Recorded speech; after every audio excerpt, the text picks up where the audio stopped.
Hey, what's up, fellas? Wanted to share with you guys one of my metal tube bending spinning jigs that I've built. I've got several different types of coiling mechanisms that I've built over the years. This is one of the newest additions to that toolkit.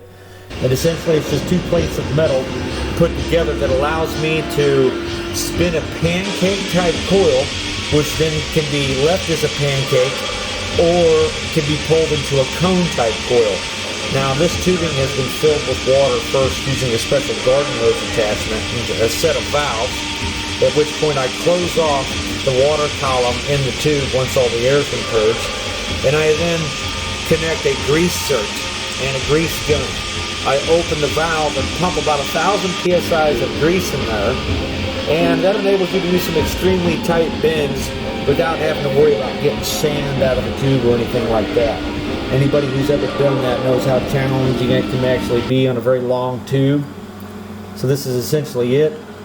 It's just two pieces of plate with one's got a hole in it that can receive that center spindle and the tube coil. This is one of the cones that I made, and that will go on the bottom of a boiler that I'm building for a customer. This is the grease gun assembly that I have.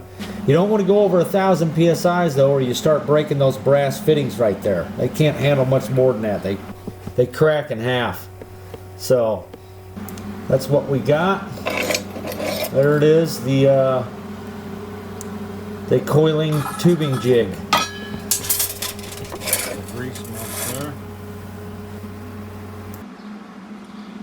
Okay, Miles, so essentially your input will be at the bottom.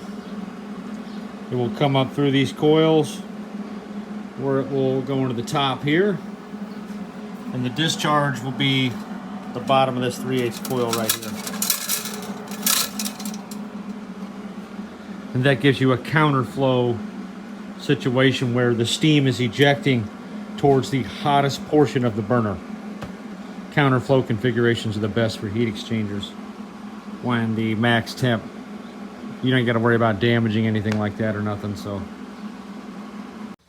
So there you go, Miles, as you requested, a partially assembled kit in a box. I've done all the spinning and turning and all the hard parts that need machinery. You just got to weld it together.